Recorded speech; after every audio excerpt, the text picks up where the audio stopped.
लगता होगा कि बाहर बम फट सकता है।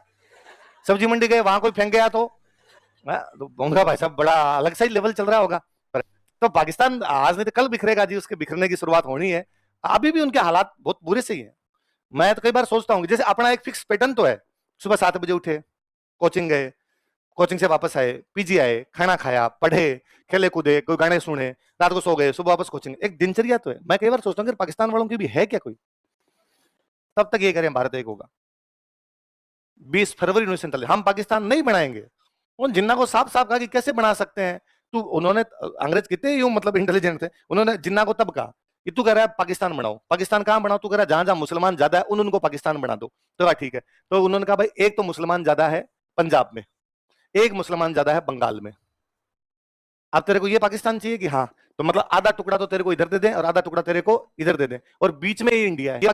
तुम्हारी भौगोलिक दूरी बहुत ज्यादा है, तुम थोड़े दिन साथ रहोगे, बाद में तुम अलग हो जाओगे। और वे देख लो 1971 में अंग्रेज तब कह गए थे ये धर्म वर्म कुछ ही नहीं है। तू देखता है मुसलमान मुसलमान सारे एक रह जाएंगे, एक रह जाएंगे, फिर तो 57 देश बनाई क्यों रखे? सारे मुसलमानों को एक देश हो जाना चाहिए। सब अपना अपना चाहता है यार, कोई दूसरे के साथ में क्यों रहना पसंद करेगा? ये बांग्लादेश वाले अलग होंगे तुमसे। फिर उन्होंने और कहा जिन्ना को उन्होंने कहा तू कह रहा है मुसलमान ज्यादा उसको दे दो, तो बीच में जो यूपी बिहार में मुसलमान बैठे हैं उनका क्या करेंगे? जिन्ना ने कहा मैंने समझ लिया कि मर गए हैं वो, क्योंकि जिन्ना को खुद को उधर पावर चाहिए भाई। ये सब पावर की लड़ाई थी आपस में, उसको चाहिए भाई। जिन्ना को ये था कि यदि मैं इंडिया के अंदर रहता हूं तो यहाँ पे मुझे पावर नहीं मिलेगी, पावर उधर मिलेगी जिधर मैं जाऊंगा, मेरा अलग जाऊंगा, वहां पर मेरे को पावर मिलेगी। तो उसने कहा अलग दो, बोले कैसे दो? तो बाद में उधर उधर ले गया। तो पाकिस्तान में भयंकर भयंकर वाली समस्या तो ये है कि ये जो पाकिस्तान की डिमांड करने वाले मुस्लिम लीग जो पार्टी थी, उसमें जो पाकिस्तान की डिमांड करने वाले नेता थे वो ज्यादातर यूपी बिहार के। जिन्ना खुद गुजरात का था, लियाकत अली जो बाद में पाकिस्तान का प्रधानमंत्री बना था वो इधर यूपी का था। ये ज्यादातर नेता यूपी बिहार के आसपास के थे। भेजा उन लोगों को गया जो उन नेताओं के अंदर नहीं थे। इधर भेजा पंजाबियों को, इधर भेजा बंगालियों को। बंगालियों में फिर भी थोड़ी भावना थी कि अलग देश होना चाहिए, पंजाबियों में तो एकदम ही नहीं थी। पंजाबियों में जो तब तक इतनी बहुत लेट जाके आई थी कि चलो अलग देश होना चाहिए, अलग देश होना चाहिए, वरना पंजाबी पहले इस प्रकार की बात नहीं कर रहे थे। अब उससे भी बुरी बात देखो, पाकिस्तान मांगने वाले यूपी बिहार के, यूपी बिहार की भाषा थी उर्दू। कौन सी भाषा थी? उर्दू। जो मुसलमान पाकिस्तान गए वो एक तो पंजाबी और एक बंगाली, उन दोनों की उर्दू नहीं आती। न तो पंजाबियों को उर्दू आती ना बंगालियों को उर्दू आती। उर्दू मुसलमानों की भाषा थोड़ी है, उर्दू ये यूपी बिहार के आसपास में इस इलाके की भाषा हुआ करती। यहाँ पर जो हिंदू मुसलमान सारे थे सबको उर्दू आया करती थी।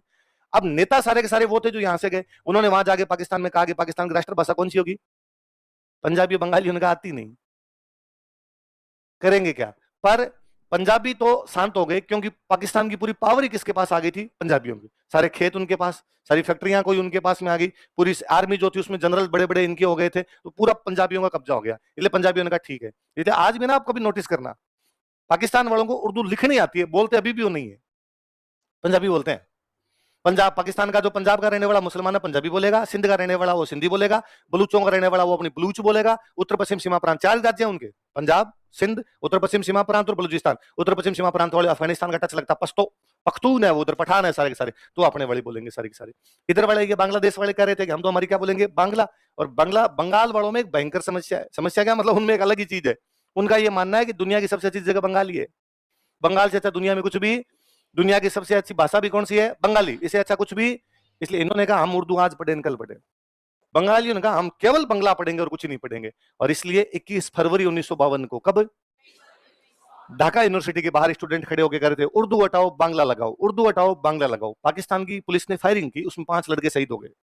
5 लड़के शहीद हुए। तो वो कह रहे थे इतने दिन तो हम कह रहे थे बांग्ला भाषा होनी चाहिए, अब तो हम कह रहे हैं बांग्लादेश होना चाहिए, हम तुम्हारे देश के साथ ही नहीं रहेंगे। वो लड़के कब शहीद हुए?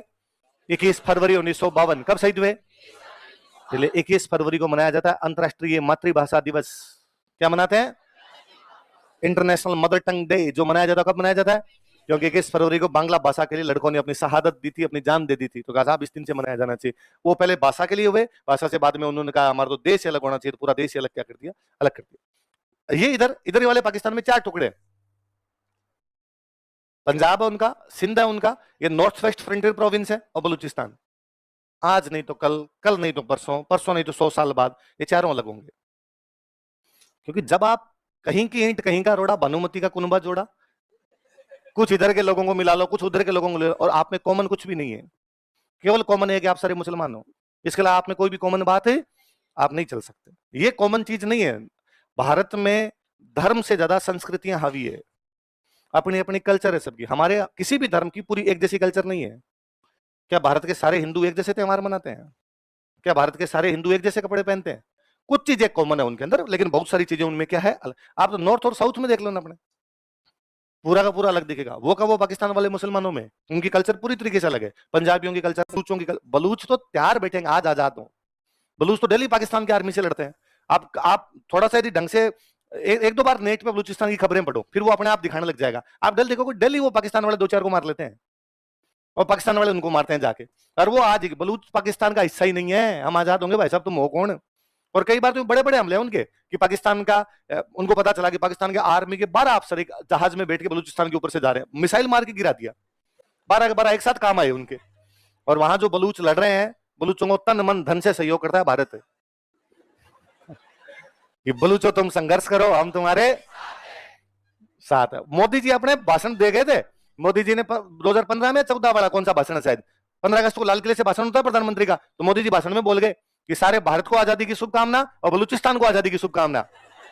तो पाकिस्तान ने ऑब्जेक्शन किया, तो बलूचिस्तान को किस बात की शुभकामना, तुम भारत को दो अपने। तो हमने कहा सॉरी सॉरी, हो गया ऐसे तो ना। तो बलूचों को यह है कि हम अपने देश को क्या करवाएंगे, आजाद। तो उनके जो नेता है जो ये बात करेंगे आजाद करवाएंगे, वो रहते हैं स्वीडन। कहा रहते हैं कि भाई हम बाहर देशों से बात कर रहे हैं, वो बाकायदा कहते हैं हम पाकिस्तान के अंडर नहीं है, हमारी सरकार अलग है, हमारा राष्ट्रपति, प्रधानमंत्री, विदेश मंत्री, पर वो बलूचिस्तान में रहते। कहा रहते हैं स्वीडन, क्योंकि बलूचिस्तान में रहते तो पाकिस्तान वाले पकड़ के लटका दे उनको। तो कहते हैं हम वहां बैठे हैं, आज नहीं तो कल लड़ाई जारी है, हमारे बाकी भाई लड़ाई करेंगे, हम कुछ लोग वहां बैठे रहेंगे, हम बाकी देशों से बात करेंगे, हमें आजाद कराओ, हमें आजाद कराओ। और जिस दिन आजाद होगा उस दिन हम आके वहां पे सत्ता संभाल लेंगे। इसलिए वो जो उनका, मैं नाम बोल रहा हूँ उसका, उनका जो राष्ट्रपति, उसने ट्वीट किया हाथों हाथ मोदी जी के भाषण के बाद कि भारत के यशस्वी तेजस्वी आदरणीय प्रधानमंत्री नरेंद्र भाई दामोदर भाई मोदी ने हम बलूचिस्तान वासियों के साथ खड़े होने का जो संकल्प और जज्बा दिखाया है, हम बलूचिस्तान के तमाम बलूच भाई नरेंद्र भाई मोदी को हमारी अंतरिम गहराइयों से बहुत बहुत धन्यवाद ज्ञापित करते हैं। इंशाअल्लाह एक दिन हम बलूचिस्तान को आजाद करवाएंगे। हमने वापस कहा आमीन। कराओ तुम, हम साथ ही खड़े, तुम्हारी चिंता ही मत करो तुम। तो पाकिस्तान आज नहीं तो कल बिखरेगा जी, उसके बिखरने की शुरुआत होनी है। अभी भी उनके हालात बहुत बुरे से ही है। मैं तो कई बार सोचता हूँ जैसे अपना एक फिक्स पैटर्न तो है, सुबह 7 बजे उठे, कोचिंग गए, कोचिंग से वापस आए, पीजी आए, खाना खाया, पढ़े, खेले कूदे, कोई गाने सुने, रात को सो गए, सुबह वापस कोचिंग, एक दिनचर्या तो है। मैं कई बार सोचता हूँ कि पाकिस्तान वालों की भी है क्या कोई, उनको तो ये भी लगता होगा कि बाहर बम फट सकता है।